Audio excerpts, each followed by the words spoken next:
The Kings lose game five of this series, the first home team to lose a game. And for me, it felt like the most disappointing game, but it also, even though it was close, it felt like they played even worse than they did in game three. In game three, it was kind of blowout ish, and this one wasn't, but it still felt like the Kings were playing pretty horribly, and I was just surprised they were in the game for a lot of it. And I mean, I have to start with the obvious bad. And it's Kevin Huerter. I mean, he's just been horrible. And I mean, I think this was his worst game. He, couldn't get anything going in the first half. Every game he's had some layups and some middies, but just can't hit a three. And then in the second half, he came out and he seemed hesitant to shoot, but then he would still shoot. So it's like he should have taken the shot. He would hesitate a second and then shoot. And he actually made a three, but then he just started forcing everything. He was forcing it at the 3 point line, he was forcing it inside.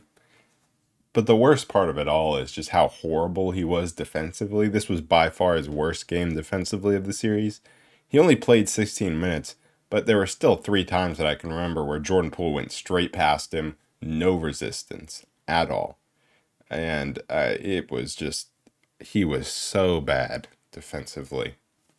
Him and Barnes are now shooting around, I think it's 19% from the 3 point line on 40 plus 3 point attempts. And, Barnes can't hit from deep. Keegan had a hot start in this one, and then the Kings just couldn't find him after that. There was times where he was wide open, but I think Herter was so in his own head that he couldn't make the simple pass.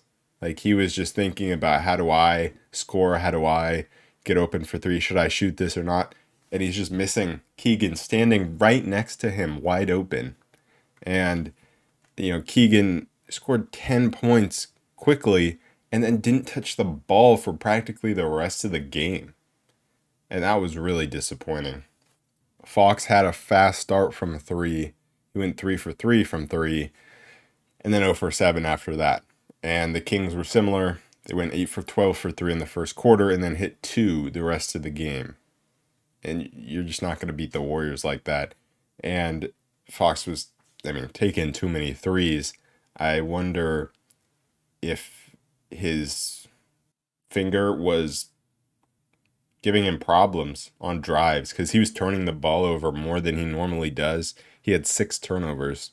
And, he was still by far the best player in this game through the whole thing. Malik Monk turned it up in the second half, but Fox was still the best player. And that's not a good sign when he had 0 points in the fourth and just guys were not stepping up. Again, the offense was flowing to start, and then Sabonis just decides to have a few possessions where he just slows everything down in the post. And I just don't really understand that because Kevon Looney he's not allowing Sabonis to score on him easily in the post. And two, it's not Sabonis's game. He didn't do that in the regular season very much. So why does he go to it now?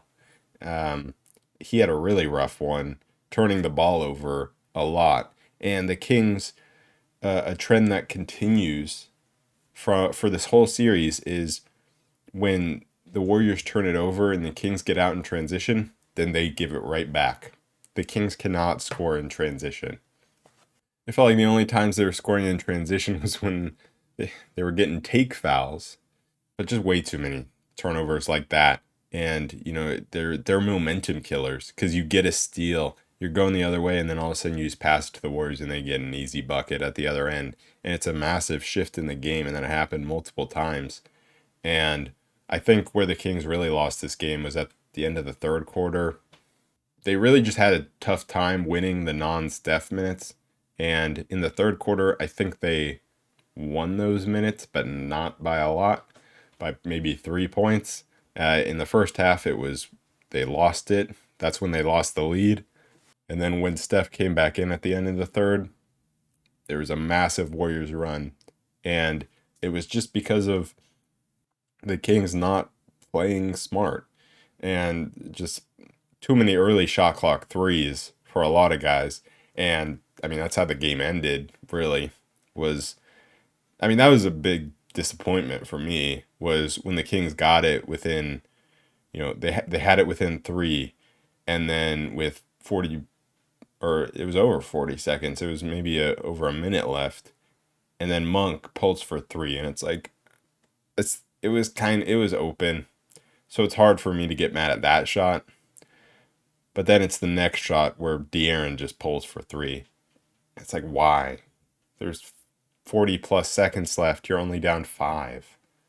Um, and Fox just couldn't get anything going in that fourth quarter at all. In the third quarter, though, the Kings were scoring on every possession. But the problem was they could not stop the Warriors on any possession. And it was not tough shots for the Warriors. It was dunks and layups every time on back cuts. The Warriors have figured out how the Kings are defending them. And the Kings really just needed to steal one on the road because it sure seems like the Warriors offense has figured out the Kings defense with how many easy backdoor cuts and long layups and dunks they got, and that was rough. And then again, just back breaking offensive rebounds where you cannot get a stop. They will not miss. They finally miss, and it's just Looney or Gary Payton that just get the offensive rebound and lay it right back up.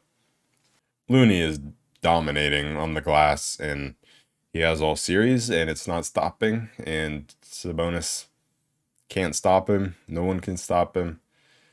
And Sabonis just is not going about attacking him the right way.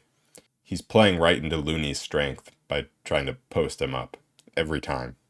Sabonis at the start of the game, he hit a few middies, he hit a few, floaters when the Warriors were playing drop coverage, and then he just went totally away from that and went back to posting up, and that was confusing to me.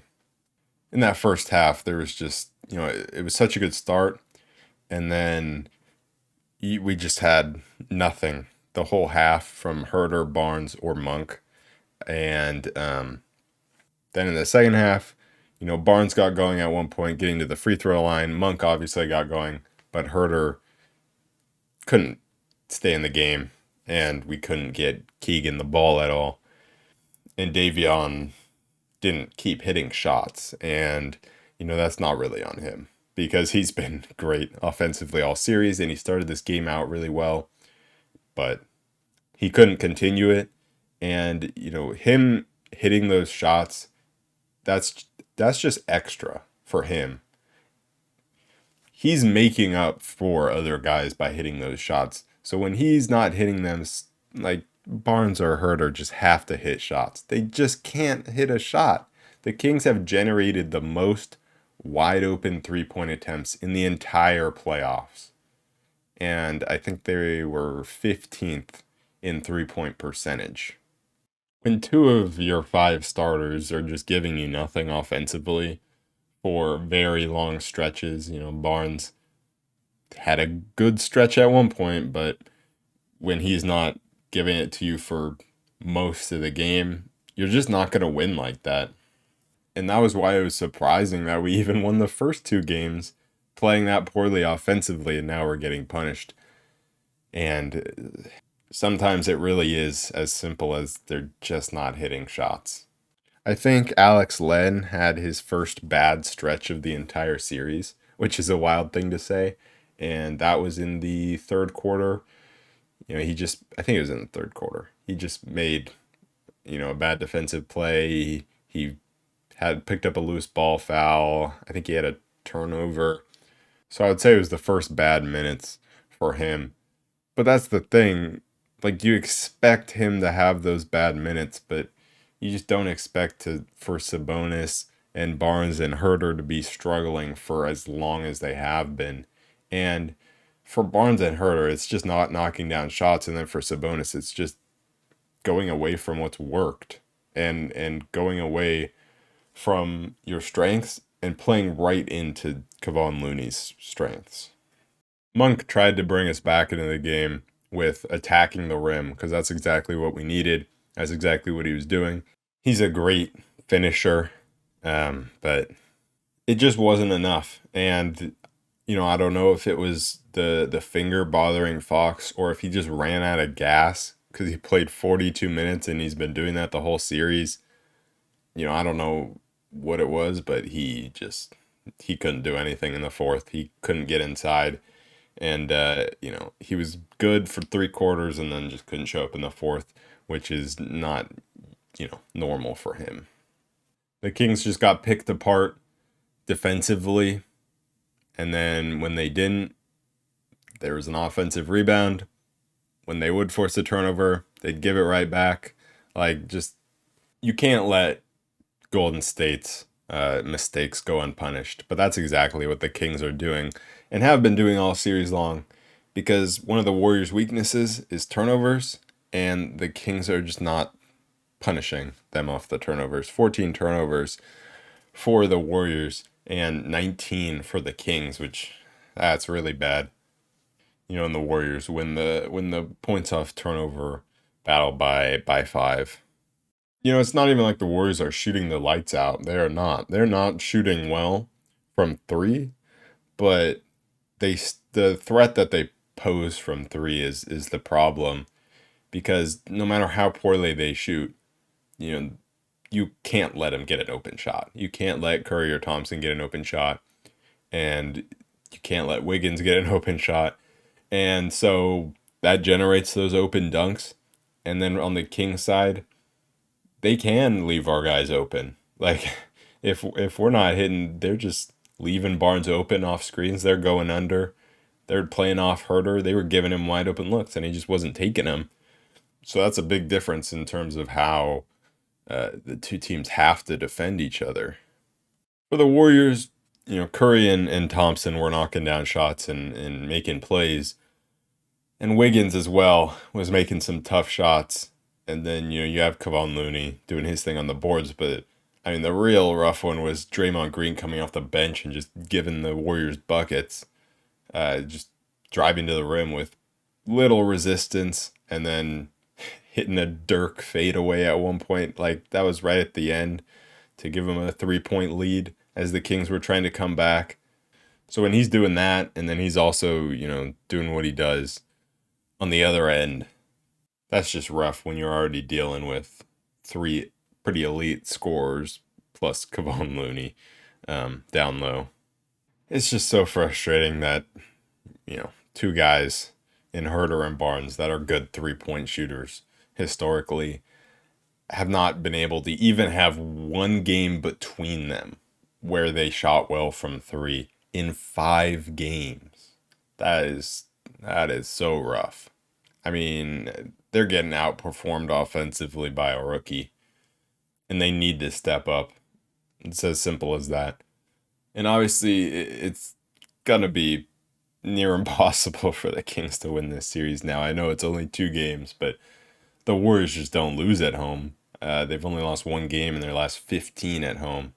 But we'll see if the Kings have any fight left going to San Francisco on Friday. I think especially these last 2 games have shown which team is the more experienced team down the stretch. I think the Kings offense in the last 2 minutes of these last 2 games has just been really bad. And especially the last minute and a half of this one. And if the Kings want to go into San Francisco and get a win, they need good shooting performances. I mean, I said this before we went into the other 2 road games. They need Harrison Barnes. They need Kevin Huerter to shoot well from 3. And you saw in game 3, They didn't shoot well, and we got blown out. And then in game 4, it ends on a Barnes missed 3, and that kind of tells you all you need to know there. So it's as simple as, if the Kings are going to be in the game, it's going to be because they can actually hit some threes. And it'll also be interesting to see if there's any defensive adjustment from the Kings, because it sure does seem like the Warriors have figured out a pretty good way of breaking down this defense. Anyways, that is it for this episode of the Royal Report. If you're watching on YouTube, make sure to like, comment, and subscribe. If you're listening to the audio version of the podcast, make sure to leave a rating and a review. You can follow me on Twitter at _the Royal Report, and I will be back on Friday to recap Game 6. Peace.